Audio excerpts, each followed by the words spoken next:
Hello everybody and welcome to another episode of our Inside Battlefield podcast. My name is Tom, Community Manager for Battlefield, and today we are back with another preview of quality of life changes coming during Season 5. Today's focus will be on updates coming to the gameplay of Dozer and Irish. With me are Jac, Jaime, and Ali. Welcome guys. Thanks, man. Glad to be here. How are you feeling? Living the dream. Living the dream as always. That is good. That's why I invite you on the show, because I know you're always living the dream. Awesome. First of all, for listeners who might not know you, can you maybe introduce yourself? So let's start with Jac. So I'm Jac, second time on the podcast, and I'm a game designer here at DICE. Hey everyone, I'm Jaime, another gameplay designer working in the core gameplay team. Also my second time here in the podcast. Super excited to have me here today. Hey everyone, I'm Ali, producer in the core gameplay team. This is my first time around, so yeah, excited to be here. Nice. So two podcast veterans, and Ali, welcome. Hope you're going to enjoy yourself on the show. So the first change that I'd like to talk about is camera movement changes for the soldier experience. Ali, can we start with you talking more about why we're making changes and what we've learned so far? Yeah, absolutely. I mean, at first glance, it might be considered to be quite a small thing, but when you actually feel it in the game, you do kind of realize the layer of immersive depth it adds. So basically, we've looked at previous titles, kind of analyzed that to try to get a good, I guess, improved physical motion when you run around with the soldier, when you run around with different weapons, to really add a sense of weight to actually feel like you're a soldier. And I think, Jac, you might be able to explain it in a bit more depth. Sure.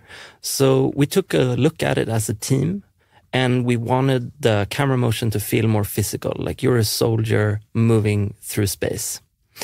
And that would be something more akin to what it was in previous battlefields.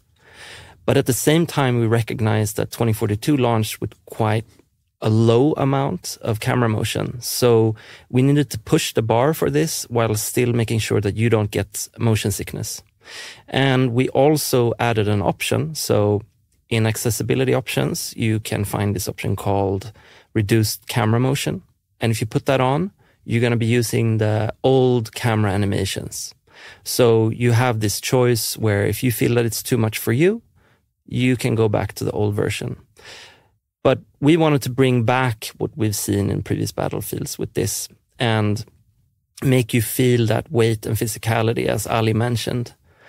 And there's another interesting aspect to this, which is there's some golden rules when it comes to camera in an FPS game, which is whatever the camera does, you want to be sure that what you're seeing is where you actually are in the game space. So you don't want the camera to indicate that you're like maybe a little bit more to the left or the right when you're actually not. So what we did was also we reduced the amount of translation of the camera, and that's the movement right, left, back, forward, up, down, and focused more on rotation. So that allows us to make sure that you're centered where you're supposed to be, while still getting that kind of physicality and sense of weight as you're sprinting.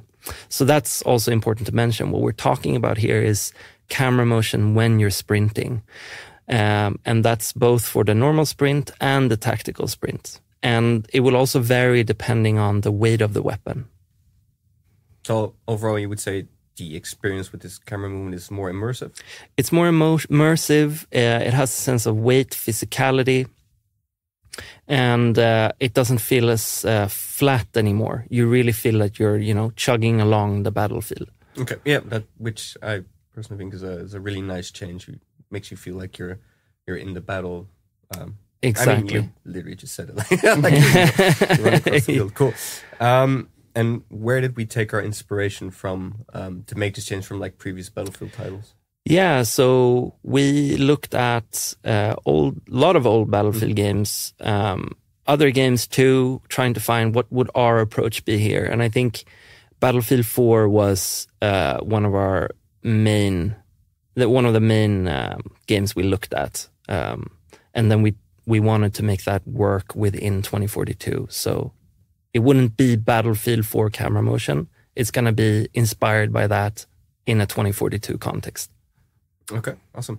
And this change is currently planned to go out alongside Season 5 itself? Yeah, exactly. Okay, awesome. Is there anything more you want to share about camera movement? Good question. Well, I think it's really cool that we wanted to do an aesthetic change, right? We wanted to make it more physical, more immersive. But while doing that, we also improved your awareness of where you are in space, like I said before, by reducing the translation and working mainly with rotation. And I think it's really nice to have that back in Battlefield, that sense of weight as you're moving. It's these little quality of life changes that we make alongside, a normal balanced pass to weapons. Yeah. That add up. So that's what we're aiming for here. So I'm pretty excited that we get to talk about all these quality of life changes separately as well in these podcasts, which is something we haven't really done before. So Jaime, from a gameplay perspective as well, we're talking about this now on the podcast, but obviously it's something you need to see. So what do you think players need to look out for from your perspective? Yeah, I was wondering because when I'm playing the game at home, I was wondering like what element or where will I have to look at in order to notice these new changes for the camera? Like, for example, the player inventory, the crosshair, like... Mm-hmm. Yeah, so first important thing to say is that this is regarding the sprint motion, right? So it's when you're sprinting with a weapon.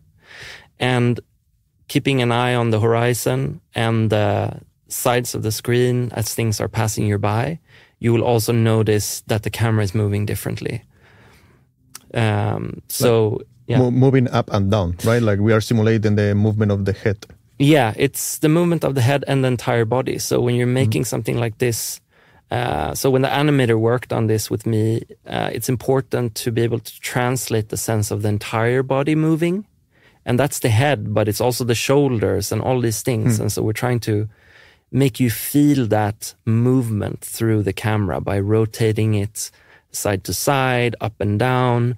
So you get this sense of stepping and weight and up, down, right, left, the body movement. Yeah, pretty nice. Yeah. Cool. Thank you.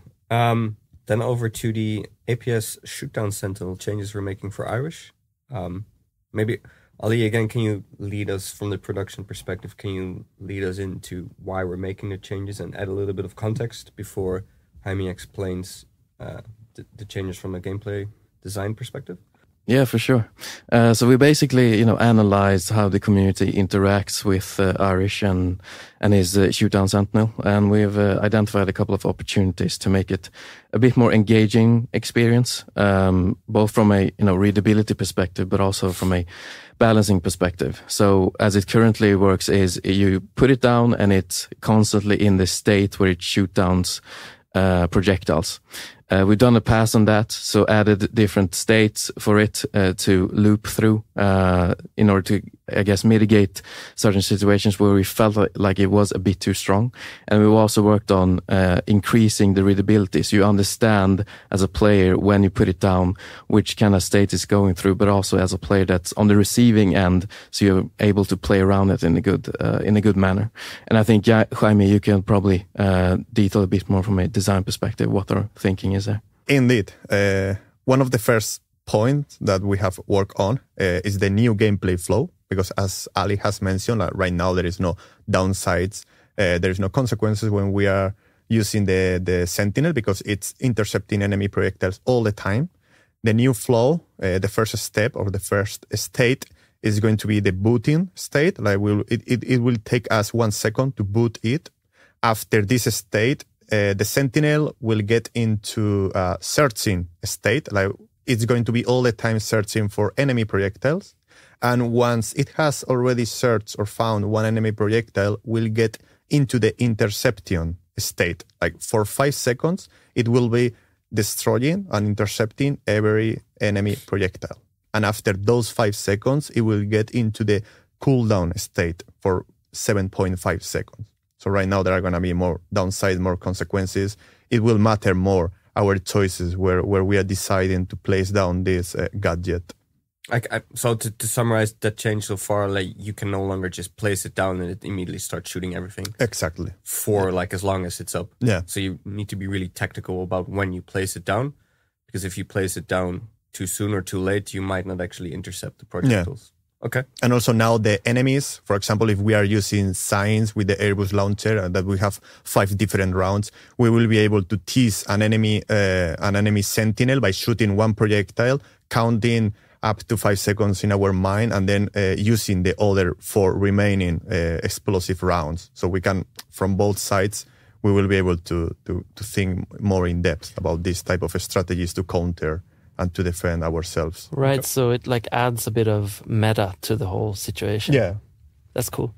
Yeah, that's cool. Yeah, I think that's really cool. I mean, as you mentioned, Tom, you have to be a bit more mindful and tactical on where you place it, how you play around it, etc. But we also add, as you mentioned, Jaime, like a clear counter. You know, you might throw a nade, you see the sentinel go into this different state, and you can play around it as well. Like you decide to push, etc., etc. And I also think one interesting, I guess, result of this change is also we probably had situations where you might have a vehicle player camping on the edge of a map where they put down one of these sentinels. So it opens up opportunities where you can counter these situations as well, which I think is really, really cool. Awesome, thanks. But there's more to it as well that we did. Jaime. Yes, indeed. We also make a visual and audible feedback pass on it. Like the main goal was like, okay, we should be able of what's the current sentinel state without looking at it, so we can keep shooting at enemies, and just by hearing the sound effects or by taking a quick glance at the sentinel and looking at its lights. Because regarding the visual pass, we have added a couple of light bulbs, like they are casting several spotlights, and the color of these linings, they are attached to our settings, to our team colors. Like if our squad mate has placed down an IDOS, will have the same colors as our color that we set up in the menu, in the options menu. Same with the friendly soldier and same with the enemy. So we will see up to 3 different colors depending on who is the owner of that sentinel. Also, regarding the different state, we will during the booting state we will see a flashing white color. During the searching state, we will see a solid green color. In the case that the squad mate or my own IDOS, we have set up a green color. And when the IDOS is intercepting a projectile, we will see a green flashing color. So there are going to be differences visually, so we can learn that pattern. And regarding the audible feedback, we also add a different audio for each different state, for the transition from one state to another state. So we can learn how the IDOS, the audible pattern is working. So we quickly, without looking at it, we will figure out like, okay, now I'm safe. Okay, now I'm not longer safe. So based on that information, we will be able to make our own decisions to know where should be positioning, or if we should like back up or like change a cover because we are no longer protected. So that type of strategy depth is what we wanted to achieve. And also, as an extra note, we have also increased the brightness of the visual effects when we are intercepting an enemy projectile. So now it's going to be more clear, visually speaking, where that enemy projectile was coming from. So this is basically like in terms of the feedback, but there is even more because we have also. Wait, it doesn't end here. Oh, that's more because from an enemy point of view, like currently, once our projectile gets intercepted, we didn't get any type of feedback or information. It was kind of muted. But right now, once our projectile has been intercepted, we will see to the icon on top of our crosshair, like it will be like 3 vertical lines with a blue color. So that will be an indication like, okay, we didn't deal damage at all, but we have triggered an enemy sentinel. So that's good. And the last point about all the visual feedback, we have changed the 2D icon, the one that we will see on the collecting screen, the one that we will see on the player's inventory, on the sentinel itself when we place it down, also on the minimap. And we have applied the same change for the vehicle's amps, the anti-projectile system, to keep the same visual language, the same pattern from both gadgets. So it's quite a lot of changes there we made to Irish. Yeah, indeed. And of course, the last one will be like, if we wanted to know different ways to counter the Sentinel, just letting you know that we can use the EMP grenade. The EMP grenade is not going to be intercepted by the Sentinel. Never. We will also be able to throw C5 through the Sentinel as well. And the last one, the tank cells, is no longer stopping tank cells. Before we move on to Dozer, can you maybe give us a brief overview of all the changes to Irish as a summary? Of course, yeah. The first one is like the new gameplay flow. There are different states with the interception and the cooldown. The second one is like new line needs and spotlights added for visual feedback. Also new sound effects. There is going to be a visual feedback when our projector has been intercepted, new 2D icon, and new counters for the Sentinel, the EMP grenade and the C5. Cool, thanks. And we understand this is a podcast, so it might be a little bit difficult to comprehend all of the changes without seeing them. So this week we have a blog upcoming as well, where you can actually see the changes. So keep an eye out for that in the coming days. And then I would like to move on to Dozer. Ali, from the production perspective. I'm up. It's your turn. You're up, man. Can you maybe start with explaining the intent from the production perspective?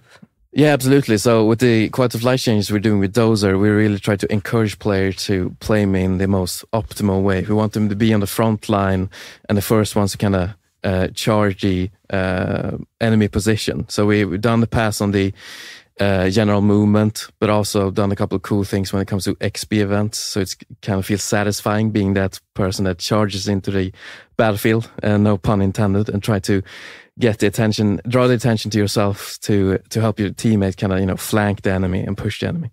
But I think, Jaime, as always, you can probably provide a better in-depth understanding of our general thinking when it comes to these changes. Jaime, before you go into it, do we feel as a team that Dozer was underutilized?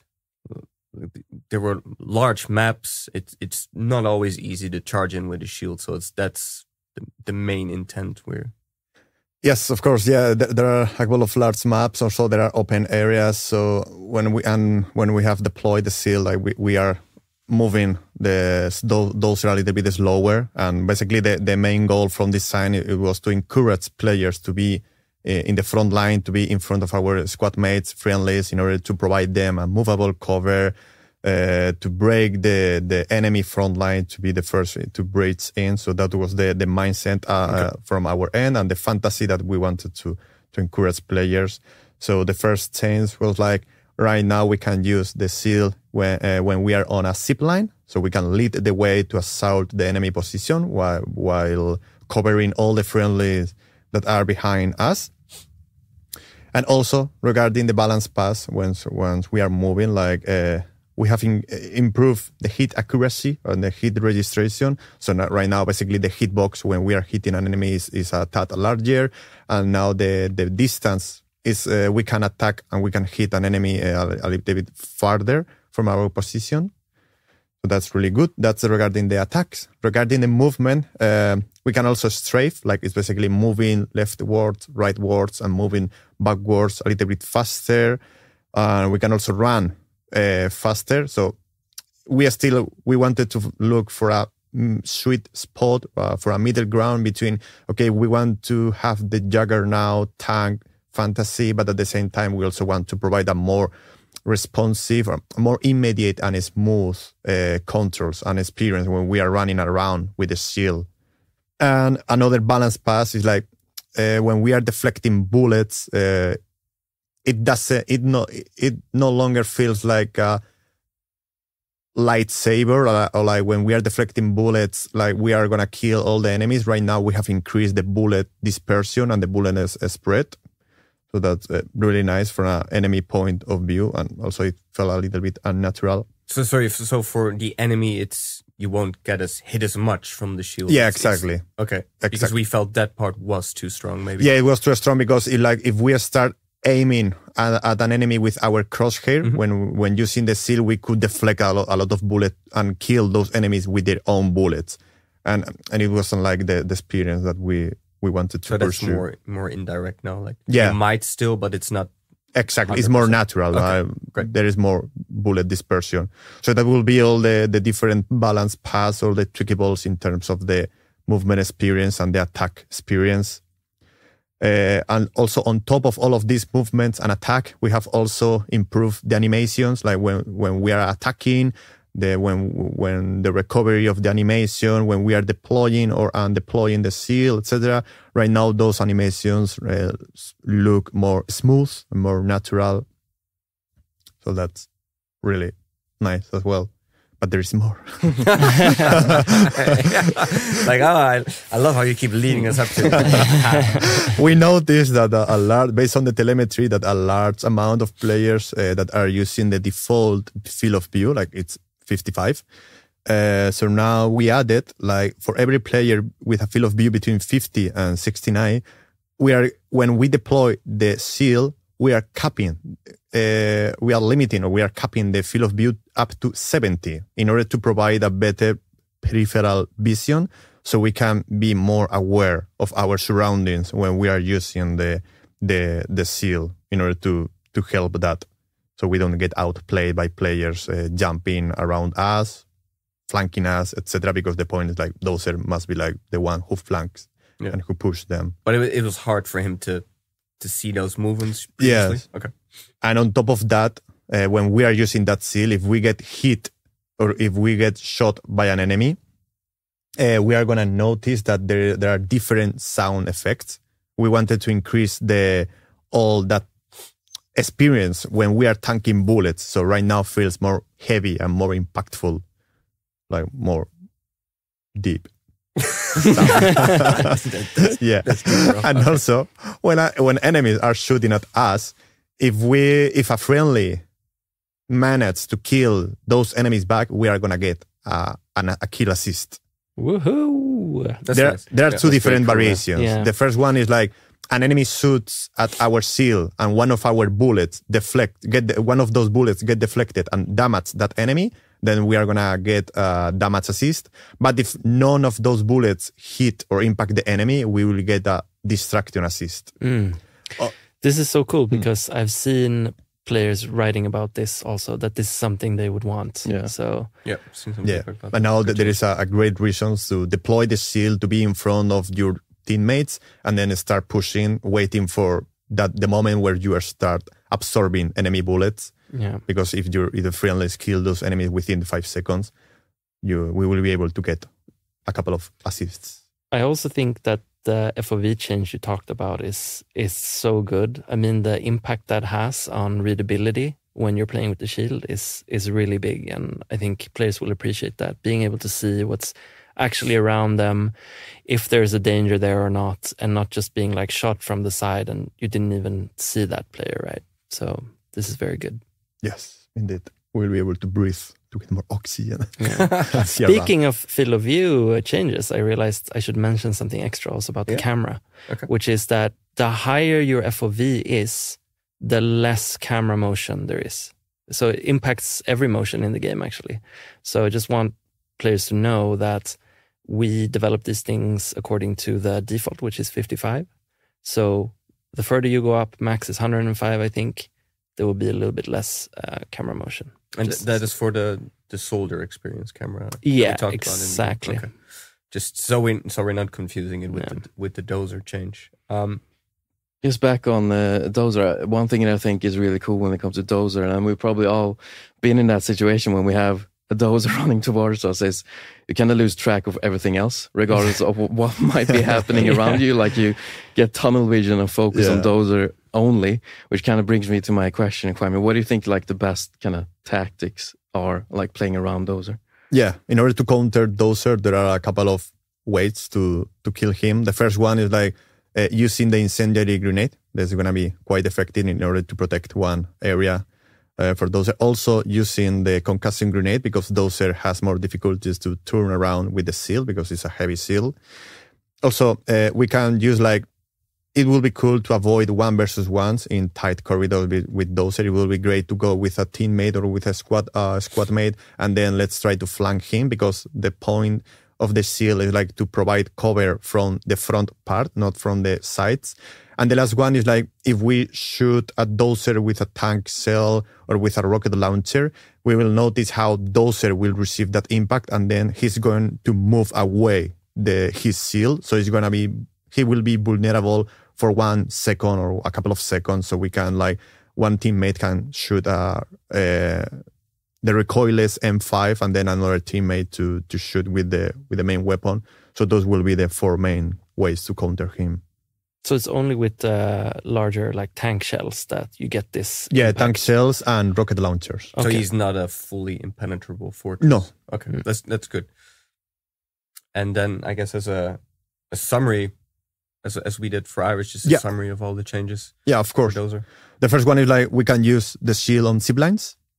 We have a more smooth and accurate movement, more responsive movement and attack. The animation has been polished, so everything is more smooth, visually satisfying. We are clapping the field of view to 70 if you are between 50 and 69. A better audible feedback when we are tanking bullets. And the gameplay rewards, we are getting we are getting kill assists if someone shoot at our seal and they got killed by our friendlies. Cool. And I think overall, Dozer's movements are just smoother than he was before. You have to give it as a one-liner because there was room for improvement there. And then I think just to summarize both Irish and Dozer's changes, what we noticed is, I believe, that their pick rate was quite low, on the lower end of between all our specialists. So we did feel like these 2 specifically needed some changes to make sure they felt more balanced towards the other specialists within the roster and give them more of a fighting chance. Is that a good way of putting it? Yeah, I think so. And I think as we're talking about it, I'm realizing we're highlighting all the functionality of these specialists and how you can use them. And I mean, I feel like especially Irish is, it's so great for the team to be able to use that Sentinel and protect yourself and others. And I also saw a cool video the other day. Someone was playing with on the same squad as Dozer, and Dozer was kind of pushing forward while the other player was playing behind them. There's a cool synergy happening, I think, between Dozer and other specialists if you just think about it and you play as a team. As a movable cover. Yeah, it wasn't stranded inside of the ship. Yeah. One of the lateral corridors. Yeah.